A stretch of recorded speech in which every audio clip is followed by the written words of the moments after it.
Kaya referensya na mismo nagsasabi, rehistro na mismo nila nagsasabi, Biblia at pasugo na mismo nila nagsasabi na ang tunay na iglesia na nasa Biblia ay naitayo sa Jerusalem. At wala namang ibang naitayo sa Jerusalem according ka the New Book of Knowledge Encyclopedia sa volume 16, kundi ang Iglesia Katolika Apostolika Romana. Muli, bago tayo makapagpatuloy mga kababayan, ay pakinggan muna natin ang sinasabing kabulaanan na itong ministro ng Iglesia ni Manalo na ang pagbubunyag daw. O tignan natin kung sino mabubunyag sa atin. Ako ba? Ang simbahan ba? O ikaw mismong ministro ka na nagsisinungaling mismo sa YouTube? Pakinggan natin.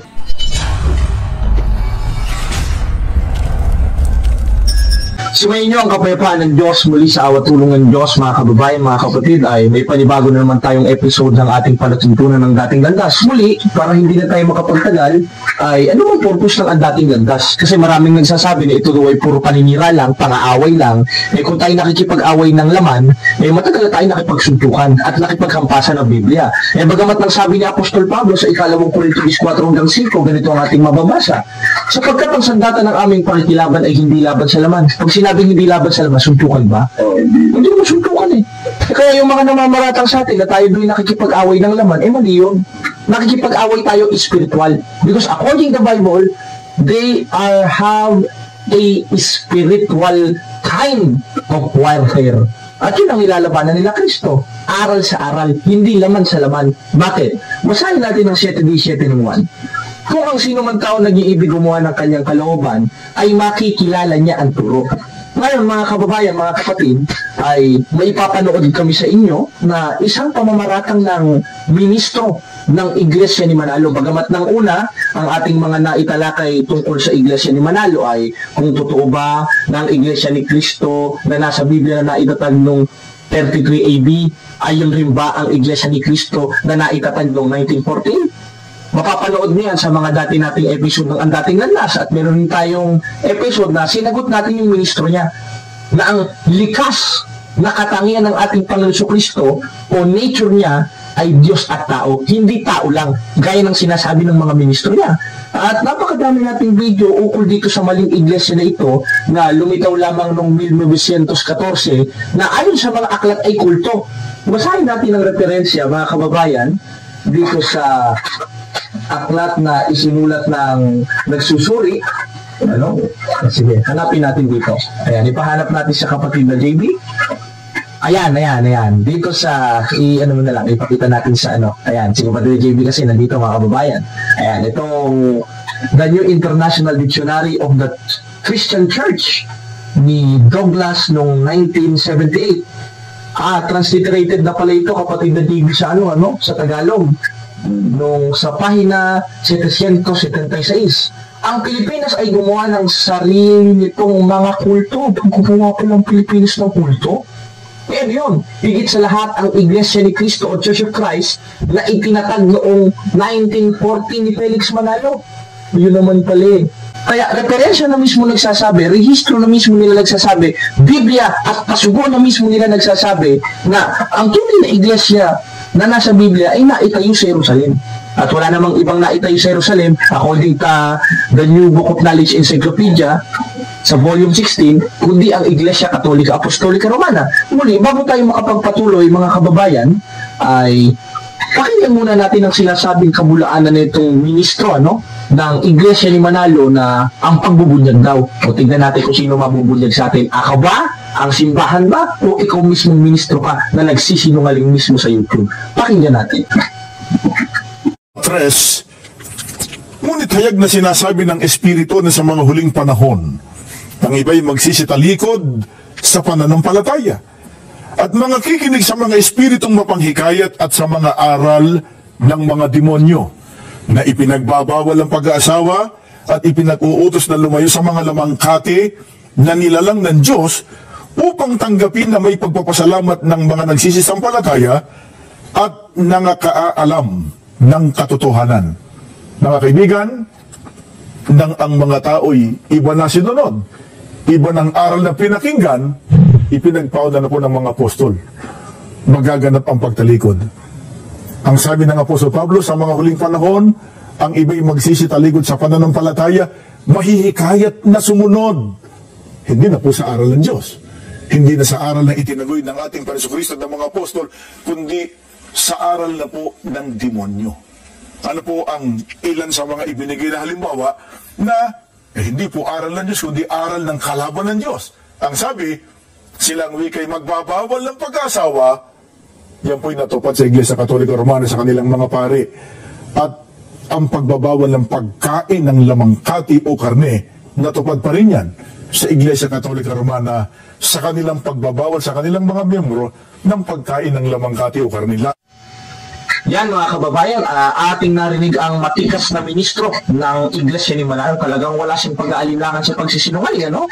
At wala naman tayong pakialam kung itong taong ito ay nagsisinungaling sapagkat kasalanan niya na yan. At alam naman natin ang pagsisinungaling ay hindi pwedeng maging nasang galing sa Diyos. Basahin natin ang 8:44 ng 1. Ayon sa inyong amang Diablo. Aba, sa Diablo pala ito, hindi pala sa Diyos. At ang mga nasa ng inyong amang inyong ibig gawin, yung mga nasa ng ama nila na ibig nilang gawin. Kaya naging anak siya ng Diablo.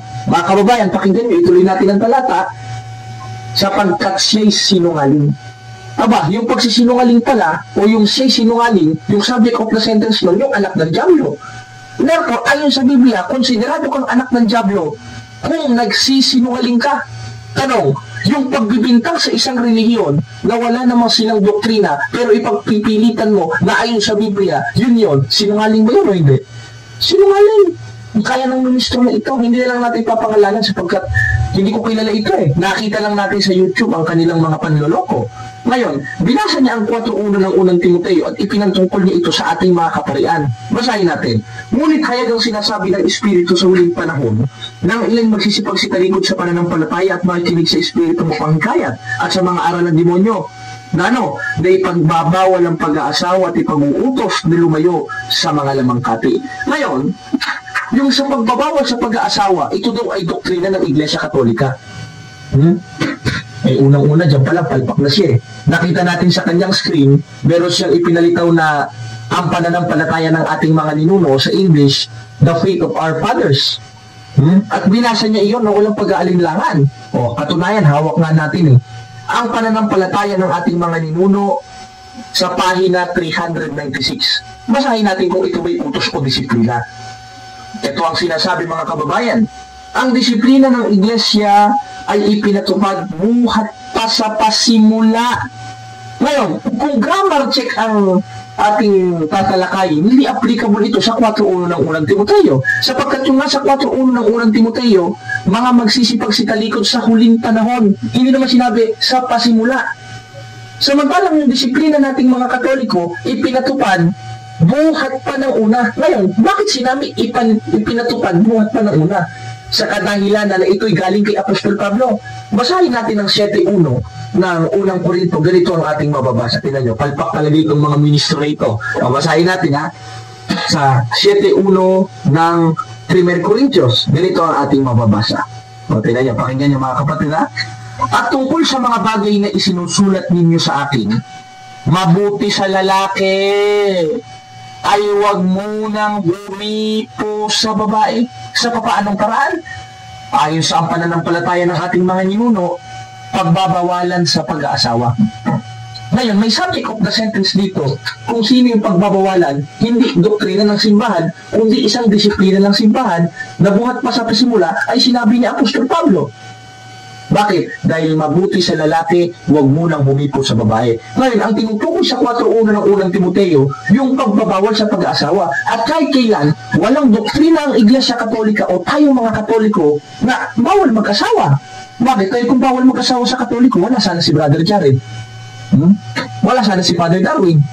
Wala sana si Bro Giovanni. Wala sana si Bro Kenneth. Wala sana ikaw na nanonood kang Katoliko. Mga kapatid, wala sana tayo dito. Bakit? Ikaw mo mag-asawa eh, paano tayo dadami nun?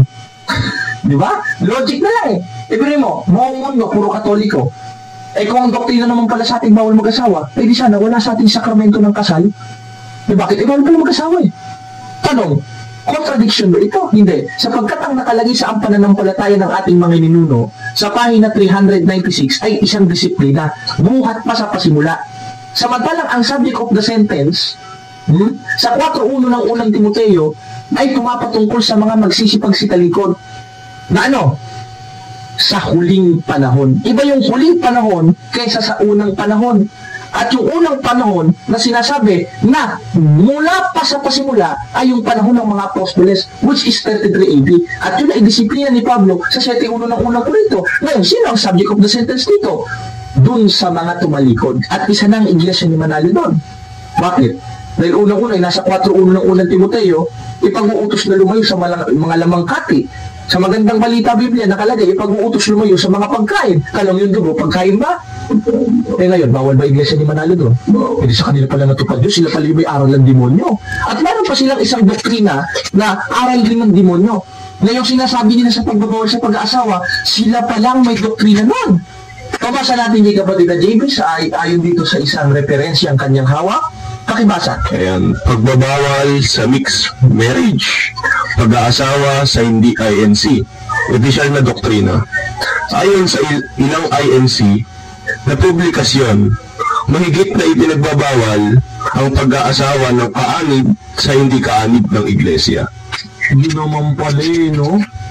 Mahigpit pa lang ipinagbabawal ni Mr. Manalo, ayon sa ilang mga iglesia ni Manalo, yung pag-aasawa sa hindi ka pananampalataya. Luhin mo, hindi nyo inibig yung kaaway nyo, samantalang ang utos ni Kristo, 544 Book of Matthew, love your enemy, tayo naman ayaw nyo, diring-diri sa'yo. Kasi tinitwist nila yung nasa talata gaya ng ginagawa nila sa 4:1 ng unang Timoteo. Ngayon, doon naman sa pagbabawal kumain ng karne, sa kanila na natupad dito sapagkat sa mga ibang salin na nakalagay dito, ipag-uutos na lumayo sa mga pagkain kasama ng dumudod at wala namang ibang gumagawa ng kundi iglesia ni Manalo. Ngayon, yung ginagawa natin tuwing Biyernes Santo is fasting. Tradisyon na natin yun. Tanong, may tradisyon ba sa Biblia? Basahin natin ang 2:15 ng ikalawang Tesalonika. Paghawakan ninyong tradisyon, nasa inyo'y ipinangangaral ko. Ano, meron bang tradisyon tinuturo ng mga apostol? Meron. Ngayon, meron. Ano, isa doon? Yung ginagawa nating mga Katoliko tuwing Biyernes Santo na ano, pagpapasting, pag-aayuno. At yun ang may nasa Biblia. Utos ng Biblia yun, yung mag-ayuno habang nananalangin. At yun ang ginagawa natin. Dahil kung bawal sa ating kumain ng karne, at tayo pala ang kinatuparan ng 4:1 ng unang Timoteo, hindi sana ako mananaba ng kaunti. Kasi, tinan mo, ano ba yung nandyan sa yung nasa dilata? Kaya nasa dilata sausage. Tuloy mo nga. Tinan mo. Bawal pala kumain, ba't binigay sa amin ito? Sausage ito, hindi ba't gawa ito sa pork? Ingredients. Hindi tayo nito hindi tayo sponsor nito ingredients, beef, pork. Masarap ba ito? Masarap. Kapag doon ni JB, kumakain ka ba nito? Kumakain, bro. Ikaw kapag doon naman bigyan natin ng isa pang mikropono. Kumakain, paborito ko nga yan Masarap ba ito? Sobra. Bawal ba sa atin to? Hindi. Hindi naman pala bawal sa atin paano itong ministro ito, chismoso Kaya nga, kung sa kawikaang Tagalog, masama sa babae yung madaldal, kung ang ministro madaldal, wala namang batayan, malala pa ito sa chismosa,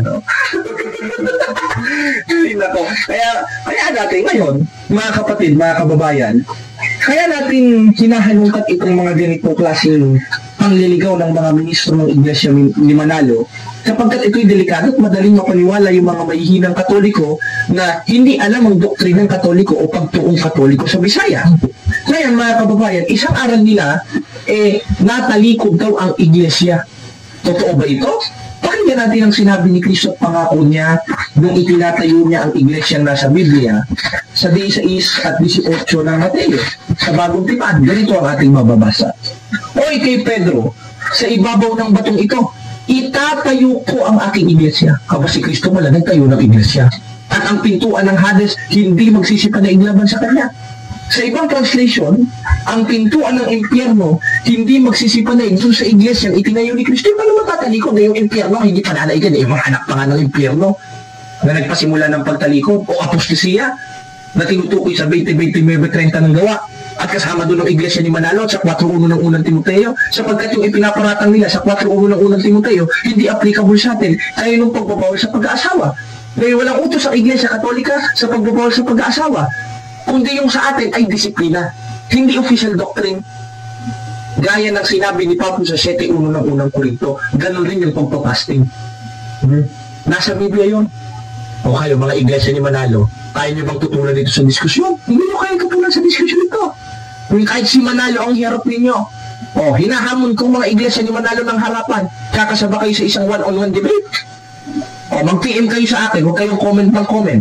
Huwag kayo daldal ng daldal. Kasi, mga kababayan, mga kapatid na JB, meron kasi dyan mga nagko-comment. Hindi naman ako sa comment niyo, walang kaisan. Para merong kaisan, 14:40 ng unang purito, gaya ng sabi niya Apostol Pablo, mag-PM kayo, i-drop niyo location niyo, kami mismo pupunta sa awat tulong ng Diyos. Amen? Amen. So, di ba? Ngayon, anong sabi ni Kristo tungkol sa kanyang iglesia?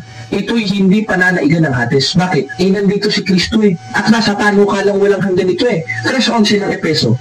Ayon sa panukalang walang hanggan na ipinanukala kay Kristo Jesus na Panginoon natin. Ngayong nasa panukalang walang hanggan, may possibility bang matalikod?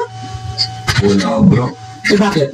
Nasa panukalang walang hanggan At bukod sa nasa panukalang walang hanggan, sinabi rin mismo ni Kristo, hindi ito pananaigan ng Hades. Yung iglesia naman ni Manalo, napanaigan ni Manalo.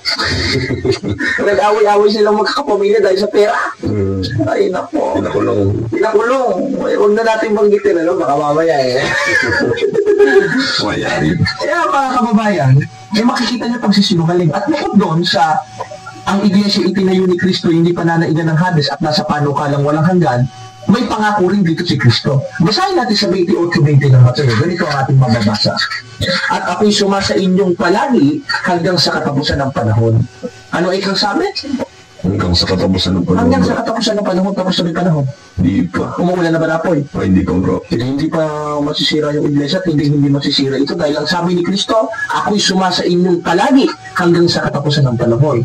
Therefore, hanggat di pa umuulan ng apoy, nasa atin si Kristo, sapagkat yung iglesia ang ginawa niya, hindi pa nanaigan ng impyerno, ni Manalo pa kaya. Kaya nga namatay na lang si Felix Manalo, namatay na lang yung mga matatandang protestante, hindi pa nasisira yung iglesia itinatag ni Kristo. At yun ang Roman Catholic Church. Amen. Starting in Jerusalem, founded in 33 AD, according to references, according to the Bible, 1618 ng Book of Matthew, and the gates of hell na hindi pananaigan ang iglesyang itinayo ni Kristo sapagkat nandito si Kristo at ito ang katawang sa Diyos ni Kristo. Patunayan, mababasa natin ito sa 2:16 ng Epeso. Ganito ang ating mababasa. At upang mapagkasunduin silang dalawa sa isang katawang sa Diyos. Yung katawan sa Diyos at yung Diyos, sa 6:16 ng unang Timoteo, nananahan sa liwanag na hindi nalapitan at walang kamatayan. Ngayon, kung ang iglesia ay katawang sa Diyos, mamamatay ba ito? Hindi. Hindi. Sapagkat ang Diyos sa 6:16 ng unang Timoteo, mga kababayan, walang kamatayan. Kaya kung walang kamatayan ng Diyos, gayon rin ang katawang sa Diyos na siyang simbahan o iglesia na walang karapatang matalikod. Ngayon, magkukuts yung mga ministro ni Manalo sa 4:1 ng unang Timoteo. Tama naman yon. Ang ilan ang magsisipag si talikod. Hindi lahat ay magsisipag si talikod. Para sabihin mo, yung unang iglesia ay natalikod. Patutsada lang ni Felix Manalo yan para makapagtayo siya ng sarili niyang iglesia. Katunayan, basahin natin ang rehistro nila kung ba't nag-JB. Mga kababayan, ha? So, ito ang kanilang rehistro. Basahin natin. SGD Atanasio Morte, in testimony, in 13th day of July 1914. The founders of this association are founders. Ano ba ibig sabihin ng founders? Ayon sa mga referensyang nalathala natin at ating na research, tagapagtatag ng tutukod. Sino? Si Manalo. Abay, klaro naman pala. Kaya, patutsada lang ni Felix Manalo na natalikod ng iglesia para makapagtayo siya ng sarili niya. At inamin niya naman mismo na ang tunay na iglesia nasaan? Basahin natin ang posibleng ng iglesia ni Manalo. Kapatid na baby. Ang kaya ng talakayan na ito Talaga nabubulgar sila dito sa Mayo 1954 sa pahina 9. Basa, kapatid na baby. Alin ang tunay na iglesia? Ang iglesyang itinayo ni Kristo sa Jerusalem. Ano naman pala, umamin sila Ang tunay pala na iglesia, yung iglesyang itinayo sa Jerusalem. According sa history, ano yun? Sabi yung itinayo daw ni Kristo nasa Jerusalem Ano kaya yun? Pagbasahin natin dito. Ako na magbabasa. Dito sa, sa The New Book of Knowledge Encyclopedia sa volume 16, page 287, the history of the Roman Catholic Church began in Upper Rome in Jerusalem. Yung iglesia palang itinayo ni Kristo, sabi ng iglesia ni Manalo sa kanilang pasugo, sa 1988 ay sa Jerusalem. At according sa history, wala namang ibang iglesia na itatag sa Jerusalem, kundi ang Iglesia Katolika. At sino nagtatag? Si Yesu Cristo. Ngayon, hindi yan ang ating topic ko dahil papunta tayo sa True Church. Ang ating tema, yung ipinupuntos na itong mga ministro ni Manalo, mga kababayan, na ang iglesia daw ay naitalikod. Mali, ang ilan ang nagsitalikod. Katunayan, yung patunay natin, yung palatang ginagamit nila na ipinaparatang sa atin, yun naman pala, sila ang tinutukoy. Gaya ng nasa 4.1 ng unang Timoteo, sapagkat pinagpauna na ni Apostol Pasahin. Hanggang 17, ganito ang ating mababasa. Ngayon, pinamamani ko sa inyo mga kapatid, yung pinanggagalingan ng pagkakabahabahagi kategoryasuran laban sa mga aral na inyong pinag-aralan. Therefore, si Pablo na mismo nagsasabi na may lilito talaga at magtuturo ng kategoryasuran laban sa ating mga pinag-aralan. Tanong, sino bang gumawa ng tayo ba? Ang Iglesia ni Cristo na Manalo. Katunayan, unang doktrina nila, pangalawang doktrina, pangatlong doktrina, lahat patama sa simbahan. Tanong, nagiba ba ang simbahan? Hindi. Dahil ang pangako ni Cristo sa 28:20 ng Mateo, ako'y sumasa inyong palagi. 3:11 ng Efeso, nasa panukalang walang hanggan. At bukod doon, mababasa natin sa 2:6 ng Efeso, ito'y katawang sa Diyos. Ibig sabihin, katawang sa Diyos pa ka, hindi pala katawang sa tao. Kung sabihin mo si Kristo, tao na hindi Diyos. Sabagat sa 1:8 ng Hebreo, 5:20 ng unang yun na pa rito, tunay na Diyos at buhay na walang hanggan. Ngayon, anong patotoo natin na itong katawang sa Diyos ay katawan ni Kristo ay ang simbahan? Basahin natin sa paboritong ginagamit ng Iglesia ni Manalo sa 1:18 ng Kolosas. Ganito ang ating mababasa. At siyang ulo ng katawan sa makatwid bagay ng Iglesia. Aba, ang ulo pala ng katawan si Kristo. At yung katawan pala, yung Iglesia. Aba, kung sasabihin mo natalikod, ibig sabihin pala, robot pala yung Kristo ng Iglesia ni Manalo. Bakit? Bakit? Tanggal yung ulo eh. Aba, nakakatakot pala. Bakit? Natalikod to eh. Papalagay na natin, ito si Kristo. Ito yung Iglesia. Araw ng Iglesia ni Manalo, natalikod. Binalian pala nilang nilaig yung Kristo nila, no? Tao pa naman yung hindi Diyos. Hindi na pwedeng ma-revive yun. Tayo born again. Ang Kristo nila, baliktad. Tapos may isa na namang Kristo, na bumangon daw ulit, parang zombie. Ayun naman ang itinatag ni Felix Manalo. Tingnan nyo, ang weirdo ng doktrina na itong mga hinayupak na ito. Kaya, mga kababayan, huwag na tayo magsaloko sa ganitong klase ng religion. Logic na lang eh, no? Kapatid na TV, mahuhulong yun, no? Tanong, sa 1:18 ng Kolosas, tinatanggap mo ba na ang iglesia ay katawan ni Kristo? Yes or no? Yes. Ngayon, yes. Tinatanggap mo ba na natalikod? Yes. Ngayon natalikod, tinatanggap mo ba baliktad ulo ng Kristo mo sapagkat yung katawan baliktad, nasa likod? Kaya, hindi pwedeng matalikod ang katawan sa Diyos. Sapagkat nasa panukalang walang hanggan at sabi ni Kristo, siya'y sumasa ating palagi hanggang sa katapusan ng panahon. Kaya mga kapatid, napatunayan lang natin sinungaling itong ministro na ito at mandoloko ang doktrina at maka-impyerno ng Iglesia ni Manalo. Sapagkat sila ang tumalikod, hindi ang Iglesia Katolika, hindi ang Kristyanismo. Sapagkat kung natalikod ang unang Iglesia, Muslim na sana tayo lahat. Wala na sanang Kristyanismo sapagkat natalikod at sinungaling pala ang Diyos. Bakit? 12:49 sapagkat ako hindi nagsasalita ng mula sa aking sarili, kundi ang amang nagsugo sa akin. Siyang nag-uutos kung anong aking sasabihin at kung anong aking sasalitain. Ibig sabihin, lahat ng lumalabas sa bibig ni Kristo galing sa Ama. Tanong, sino galing ba ang Ama? 1:2 ng Tito. Sa pag-asa ng buhay na walang hanggan na ipinangako ng Diyos na hindi makapagsisinungaling. Hindi naman pala sinungaling ng Diyos. At lahat ng lumalabas sa bibig ni Kristo galing naman pala sa Diyos. At ano sabi ni Kristo? Maski pintuan ng Hades, hindi pananaigan ang kanyang simbahan. Kaya kung ito'y natalikod, sinungaling pala ang Diyos ng Iglesia ni Manalo. At ang pagsisinungaling sa 8:44:1, hindi nasanggaling sa Diyos, kundi sa Timonyo. Kaya napatunayan natin mga kababayan, sa hapon, umaga, tanghali, gabi na ito, masinungaling ang Diyos ng Iglesia ni Manalo pati mga ministro nito sa makatuwin mga anak ng demonyo. Basahin natin ang huling talatang babasahin natin bago tayo makapagtapos sa 8:44:1. Naklaro natin kapatid na JB, ano? Kayo'y sa inyong amang Diablo, bro. Diablo, mabuti ba yun? Hindi. Tanong, ba't naging anak ng Diablo? Sapagkat ang mga nasa ng inyong ama. Tunay, pag nanalangin sila, Ama! Ipag-ikamtin mo kami! Huwag niyo papabayaan! Yung kapatid na Felix! Walang kabondingan na itong mga ito, ano? Pwede mo natin maibili yung ura. Tingnan na lang natin. Tuloy natin. Sapagkat ang mga nasa ng inyong ama, ang inyong ibig gawin. anong klaseng nasa ng ama nila yung iniibig nilang gawin. Kaya naging anak sila nito. Siya'y mamamatay tao buhat pa ng una. Sinungaling. At isa sa uri ng pagsisinungaling, yung akusahan mo ang isang iglesyang itinatag ni Kristo na natalikod, na ang sabi naman pala ni Kristo, kaya pintuan ng impyerno, hindi pananaygat ang simbahan niya. At ang sabi ni Pablo, nasa panukalang walang hanggan at bukod doon, ito'y itinayo ni Kristo at Hades ay hindi pananaigan ng kanyang simbahan. Kaya mga kapatid, wala na tayong maraming oras. Hanggang dito na lang. Salamat sa Diyos.